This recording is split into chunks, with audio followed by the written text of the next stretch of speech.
శ్రీమాత్రే నమః. శివాయ గురవే నమః. నమస్కారం అండి అందరికీ. అందరూ కూడా ఒక చిన్న కామెంట్ చేయండి. శ్రీమాత్రే నమః. ఈ విశ్వంలో అందరూ బాగుండాలి. మంగళం నిత్య శుభమంగళం అనేసని. ఓకే అండి. ఈరోజు మనము లలితాదేవి కేవలం ఒక రూపం కాదు. ఆమె సృష్టిలోని ప్రతి శక్తికి మూలం.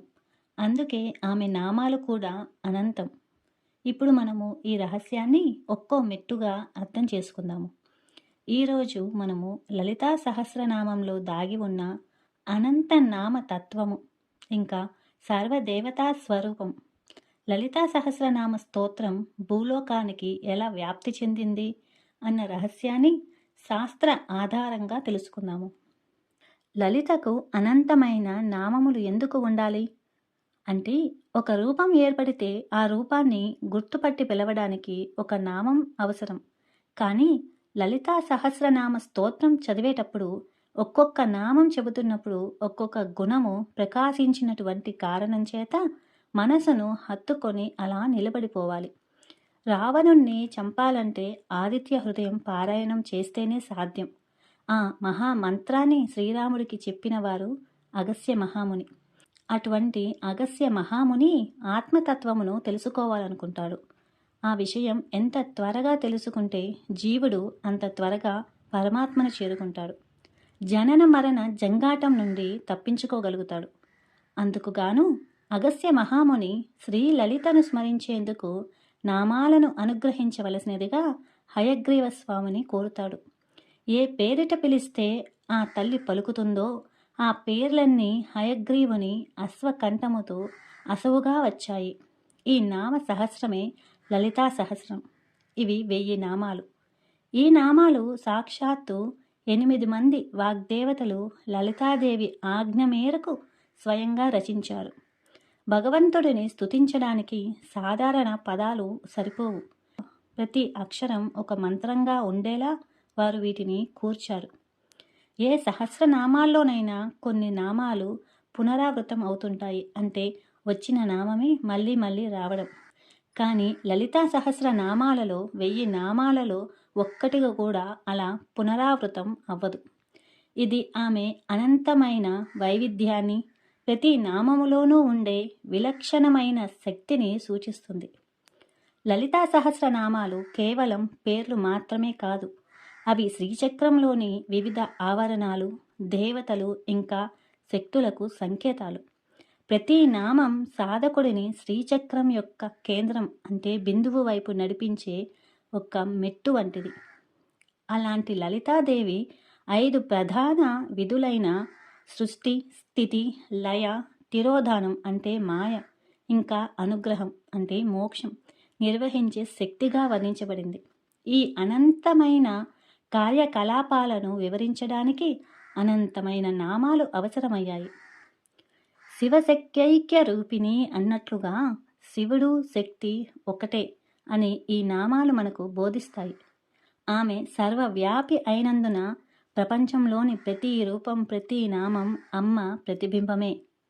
యోగశాస్త్రం ప్రకారము ఈ నామాలు శరీరంలోని మూలాధారం నుండి సహస్రారం వరకు ఉన్న వివిధ చక్రాలను ప్రేరేపిస్తాయి. ప్రతి నామం వెనుక ఉన్న ధ్వని తరంగాలు మనసును, ప్రాణశక్తిని శుద్ధి చేస్తాయి. కానీ ఇక్కడే ఒక అద్భుతమైన విషయం కూడా ఉంది. లలితలో ఇతర దేవతల రూపాలు ఎలా దాగి ఉన్నాయి అంటే, కామాక్షి, పార్వతి, దుర్గా, మహాకాళి, సరస్వతి, భవాని, కళ్యాణి, రాజరాజేశ్వరి, వైష్ణవి, మహేశ్వరి ఇలాగా దేవి రూపాలు మనకి కనపడతాయి. శ్రీ లలితా సహస్రనామములు కేవలం స్తోత్రం కాదు, ఇది గొప్ప శాస్త్రము, ఇంకా గొప్ప ప్రమాణము. లలితా త్రిపుర సుందరి సర్వదేవతా స్వరూపిణి. ఆమె రూపములో సకల దేవతల శక్తులు మరియు రూపాలు నిబిడీకృతమై ఉంటాయి. దీనిని మరింత లోతుగా గమనిస్తే త్రిశక్తి సమన్వయం అంటే లలితాదేవి ప్రధానంగా 3 అమ్మవార్ల కలయిక. మహాకాళి, మహాలక్ష్మి, మహాసరస్వతి. మహాకాళి ఆమెలోని శక్తి, దుష్ట శిక్షణ ఇంకా ధైర్యానికి ప్రతీక. మహాలక్ష్మి ఆమెలోని ఐశ్వర్యము, మంగళప్రదమైన కాంతి ఇంకా సౌందర్యానికి ప్రతీక.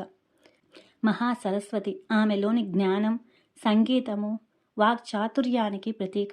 అందుకే ఆమెను జ్ఞానశక్తి, క్రియాశక్తి, ఇచ్ఛాశక్తి స్వరూపంగా కొలుస్తారు. శ్రీమత్ సింహాసనేశ్వరిగా ఆమె పంచబ్రహ్మాసనం మీద కొలువై ఉంటుంది. అంటే శివతత్వం ఆమెకు ఆధారం. శ్రీ విద్యోపాసన శాక్తేయ సంప్రదాయం.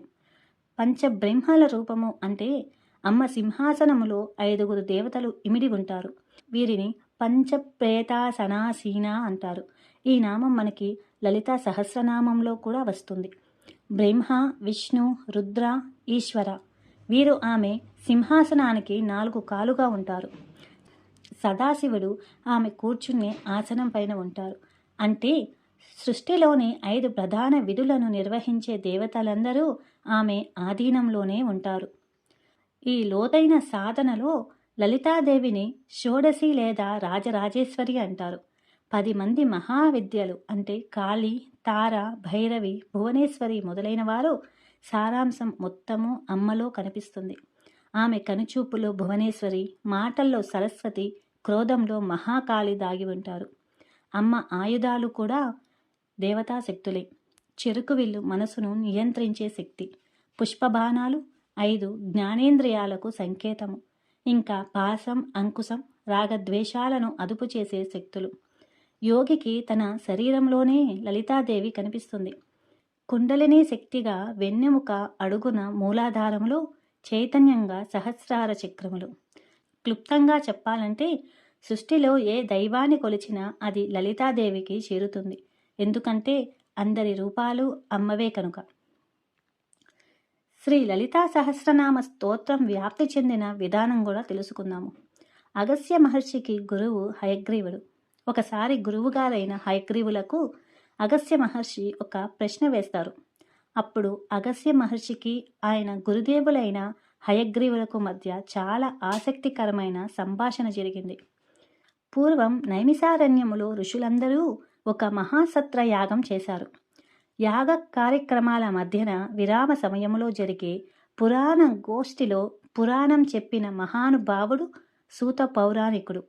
అంటే ఋషులు అడుగుతూ ఉండడము, వారికి కావలసిన విషయాలను సూతుల వారు వివరించడము కారణంగా అనేక విషయాలు వెలుగులోకి వచ్చాయి. ఆయా ఋషుల నుండి ఆయా విషయాలు ప్రపంచంలోకి వ్యాప్తి చెందాయి. ఋషులు సూత పౌరాణికుడిని శ్రీదేవి గురించి అడిగారు.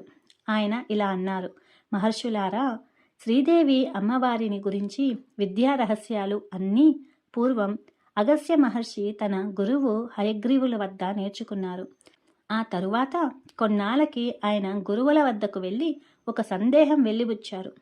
అప్పుడు జరిగిన సంభాషణ అంతా చెబుతాను వినండి అని వివరంగా చెప్పడం మొదలుపెట్టారు. లలితా సహస్రనామ స్తోత్రం భూలోకానికి చేరిన విధానం అత్యంత పవిత్రమైనది మరియు ఆసక్తికరమైనది. దీని వెనుక ఒక గురు శిష్య సంప్రదాయం దాగి ఉంది. ఈ స్తోత్రం మనకు బ్రహ్మాండ పురాణములోని ఉత్తర ఖండం ద్వారా లభించింది. విష్ణుమూర్తి అవతారమైన హయగ్రీవ స్వామి పరమ తపస్వి అయిన అగస్త్య మహామునికి దీనిని ఉపదేశించారు. అగస్త్య మహాముని లోక కళ్యాణం కోసం భక్తుల కష్టాలు తీర్చే, మోక్షాన్ని ఇచ్చే మార్గం చెప్పమని హయగ్రీవుడిని కోరుతాడు. హయగ్రీవుడు లలితాదేవి యొక్క ఆయుధాలు, శ్రీనగరము, ఇంకా అమ్మ వైభవం గురించి వివరించారు. కానీ లలితా సహస్ర నామాలు మాత్రము మొదట చెప్పలేదు. అగస్త్యుడు పదే పదే ప్రార్థించగా హయగ్రీవుడు ఇలా వివరించారు: ఈ నామాలను రహస్యంగా ఉంచమని నియమం ఉంది. కానీ నువ్వు గొప్ప భక్తుడివి, పైగా అమ్మవారే నీకు ఈ విద్యను బోధించమని నాకు ఆజ్ఞ ఇచ్చారు అని చెబుతూ ఈ స్తోత్రాన్ని ఉపదేశించారు. ఈ స్తోత్రాన్ని సాక్షాత్తు అమ్మవారి ఆజ్ఞ మేరకు వసిన్యాది వాగ్దేవతలు రచించారు. లలితాదేవి తన దర్బారులో కొలువై ఉన్నప్పుడు ఆమె సమక్షంలోనే ఈ వాగ్దేవతలు ఈ 1000 నామాలను మొదటిసారి పఠించారు. అంటే ఇది అమ్మవారి చేత స్వయంగా ఆమోదించబడిన స్తోత్రం.